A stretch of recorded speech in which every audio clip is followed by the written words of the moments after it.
Aquí caben distintas visiones del mundo, confrontamos ideas y nos encanta el debate. Son nuestros estelares los protagonistas de los siguientes minutos, en Buena Costumbre. Bueno, y no son estelares en plural, solo estelar. Francesca Parodi, presidenta nacional de Evópoli, ¿cómo estás? Hola, ¿qué tal, María José? Pero soy secretaria nomás. Secretaria. Vamos a reivindicar a Luz Poblete, que es la presidenta nacional. Ay, perdón. Bueno, fue un traspié. Esto por estar sola igual, po. Álvaro siempre presenta de forma tan efusiva, futbolística, sí, a todos los estelares y a todos los invitados. Pero bueno, aquí estamos, Francesca, para poder analizar la política nacional.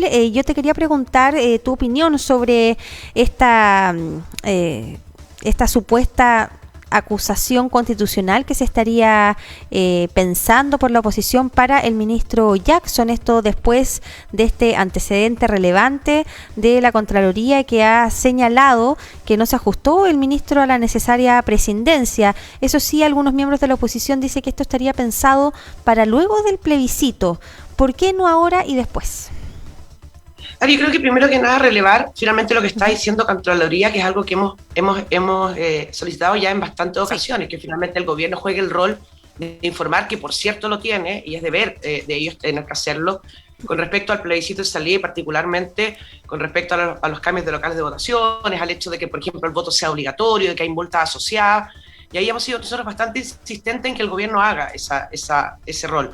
Nosotros también hemos visto muchas veces un gobierno que se despliega más para hacer campaña, en este caso por la prueba. Yo creo que el llamado que hizo el propio presidente Boric con respecto a que los partidos oficialistas enviaran sus propuestas de modificaciones en el caso de aprobarse la actual constitución a la Secretaría General de la Presidencia es una clara muestra de ello. No es un llamado a todos los partidos políticos, sino que únicamente a reformar en el caso de ganar la prueba.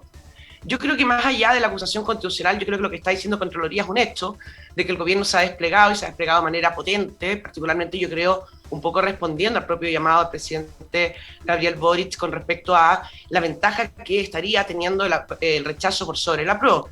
Yo creo que si hay o no acusación constitucional va a corresponder finalmente si hay mérito para poder hacerlo en base a los antecedentes que tenemos. Yo creo que las herramientas hay que utilizarlas de manera muy responsable con respecto, no podemos hacer de las acusaciones constitucionales una pirotecnia política para poder debilitar el gobierno. Yo creo que eso lo vimos en el gobierno pasado, donde se presentaron 9 acusaciones constitucionales contra el gobierno del presidente Sebastián Piñera, y creo que se tendrá que analizar en su mérito. Eso no corresponde hacerlo o antes o después del plebiscito. Yo creo que si hay mérito se tiene que presentar la acusación, y si no hay mérito se tiene que continuar realizando el trabajo que hacen en este caso los parlamentarios. Sí, ante este evento, ¿crees que sería plausible que el gobierno hiciera un cambio de gabinete tal vez antes del plebiscito? ¿Lo ves poco probable? El presidente ya ha dicho que lo haría después, pero evidentemente ante estos nuevos antecedentes y también las críticas al Ministerio del Interior por la respuesta ante los dichos de Héctor Yaitul, este video que se viralizó el mes de junio. Lo que pasa, María José, es que siendo bien honesta, creo que no hay antecedentes nuevos con respecto al actuar del gobierno. Porque efectivamente ya hemos tenido traspiés en este caso del ministro Gabriel Boric cuando habló con esa superioridad moral con respecto a sus antecesores, con respecto también a lo que ha pasado también en el Ministerio del Interior, donde dicen que van a hacer una cosa, después hacen otra, y después resulta que tampoco la hacen, como fue el caso de el estado de excepción en Los Ríos. Yo creo que había una serie de traspiés con respecto a la forma de gobernar o a la forma de gobernar y particularmente a la intención de poder hacerse cargo de los problemas más allá que a través de los medios de comunicación, sino con acciones concretas. Y ahí yo creo que el cambio de gabinete hace rato que viene cantando de que podría haber un reordenamiento de las piezas, particularmente yo veo en el Ministerio del Interior con respecto al tema de seguridad, donde lamentablemente hemos tenido un incremento, particularmente en la macrozona sur, así como también el tema de la presidencia, que se lo hemos venido diciendo al gobierno hace rato y lamentablemente hemos visto que hace caso omiso. Entonces, yo creo que cuando es el cambio de gabinete, eso será una decisión que tendrá que tomar el presidente Gabriel Boric. Ahora a mí lo que sí me interesa, y creo que sí es exigible al gobierno, es que se haga cargo de los problemas y que gobierne más allá de seguir siendo el jefe de campaña de la prueba a través de la moneda. Francesca, yo estoy haciendo acá en el equipo un sondeo de opinión relacionado a una nota que salió en El Mostrador, que se llama, se titula "El Club de la Pelea. Parlamentarios afirman que el Congreso no está a la altura de lo que el país necesita". Los mismos parlamentarios develan que al interior del Congreso hay un clima de hostilidad. Algunos hacen el análisis y dicen, bueno, esto es revanchismo por lo que pasó en el gobierno anterior, ¿verdad? Donde podría eventualmente hacerse lo mismo, ¿verdad? Ser demasiado crítico con el gobierno sin ser constructivo, un ambiente más bien poco colaborativo. ¿Esto cómo lo ves? De hecho, la pregunta que tenemos el día de hoy es si crees que los parlamentarios finalmente van a poder lograr un acuerdo transversal después del resultado del plebiscito de salida, sea tanto para el apruebo como el rechazo. Eso al menos en el propio diagnóstico de los propios parlamentarios se ve poco plausible después del 4 de septiembre.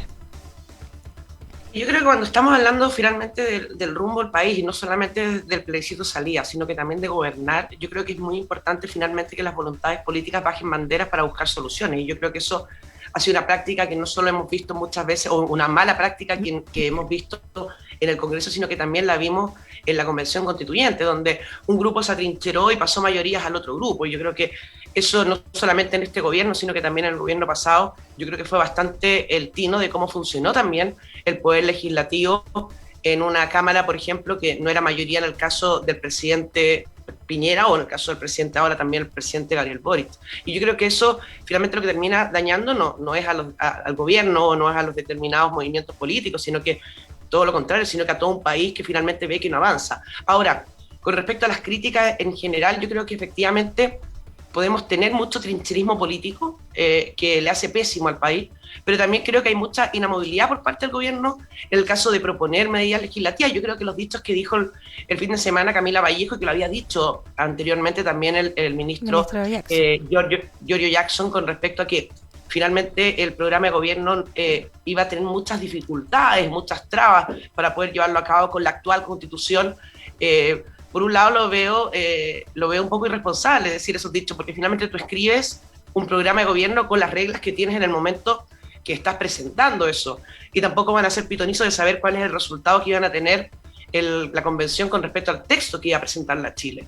Entonces yo creo que aquí hay un gobierno que está bastante inmóvil, esperando lo que va a pasar el 4 de septiembre, que yo espero, ya es públicamente conocida mi opción, yo espero que se rechace este texto para que haya ese gran acuerdo al cual tú estás haciendo mención, María José, de poder ponernos de acuerdo y poder buscar la fórmula de poder hacer una nueva constitución, pero una nueva constitución que no se trinchere, sino que busque los grandes acuerdos y que finalmente represente a todo un país con la diversidad que este tiene. Hablando de los grandes acuerdos y obviamente la transversalidad que se necesita para poder darle gobernabilidad al país, yo tuve un trending topic hace un ratito donde hablé de Pancho Malo, una persona que activamente hace campaña en la calle por el rechazo. ¿A ti te parece peligrosa esa semilla y esa práctica que tiene esta persona junto a su grupo de ir habitualmente a las sedes de los partidos políticos a interpelar a los parlamentarios? De todas maneras, yo creo que hay un clima, María José, que es bien lamentable, que finalmente es de demonizar a que bien sea diferente con respecto al plebiscito. Y te habla de un Chile muy polarizado, donde yo creo que gran parte de la culpa de esta polarización con respecto al plebiscito de salida la tienen los propios políticos, que finalmente han acusado o incluso han hecho abuso de muchas veces cosas que no son verdad.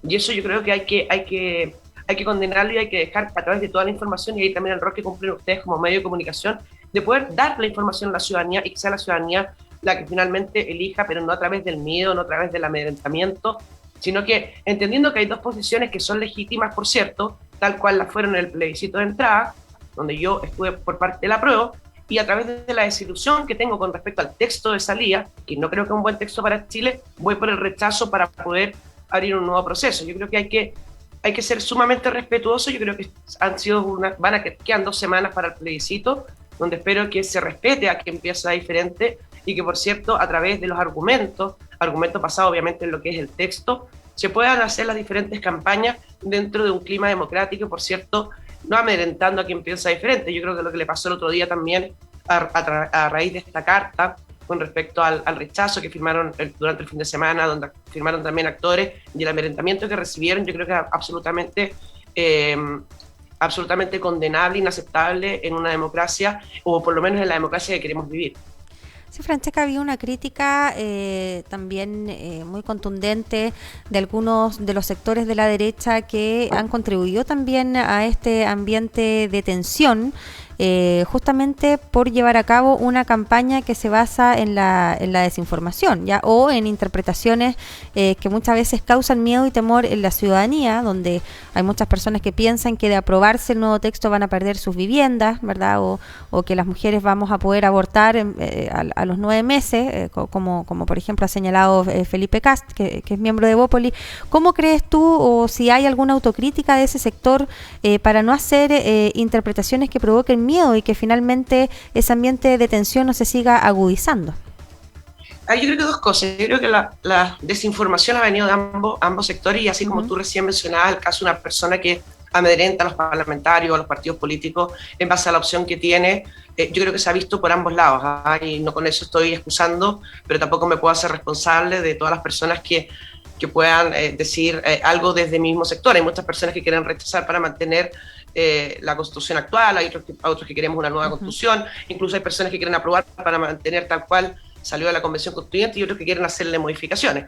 Yo creo que el rechazo y la apruebo efectivamente tiene apellido y muestra una transversalidad, particularmente desde el rechazo más que desde la apruebo. Y efectivamente yo creo que se presta para que haya muchas interpretaciones la propuesta constitucional, porque efectivamente muchas de las normas están sujetas posteriormente a lo que haga el legislador para dar la ley que sujeta la norma. Entonces, efectivamente, se pueden hacer interpretaciones con respecto a diferentes temáticas. No así como decir el derecho a la propiedad privada no está garantizado en la nueva Constitución, porque efectivamente está garantizado. Lo que no está garantizado es el acceso con respecto a las políticas sociales, si van a ser efectivamente de propiedad o no de propiedad. No dice ninguna parte que se le pueda quitar la casa a una persona, eso es falso. Ahora, efectivamente, cabe la suspicacia también con respecto al tema de las expropiaciones, cómo va a ser el tema del pago de la expropiación con respecto particularmente a la sustitución de tierra. Y efectivamente hay interpretaciones, y la Constitución, lo que tiene esta Constitución es que muchas veces es muy ambigua con respecto a la interpretación de las diferentes normas, y es válido que persona, obviamente, ateniéndose a lo que dice exclusivamente la norma, pueda decir, bueno, esto va a quedar a manos de un legislador, y el legislador podrá optar por esta opción o por la otra.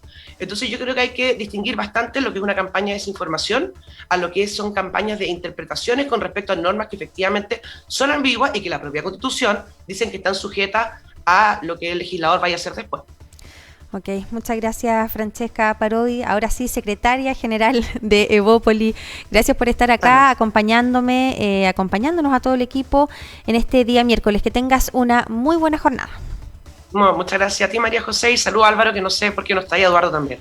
Está de vacaciones Álvaro. Eduardo tuvo un inconveniente, así que le enviamos un saludo. Que lo disfrute también, y saludo también a Eduardo. Ok, gracias, Francesca. Gracias a ti.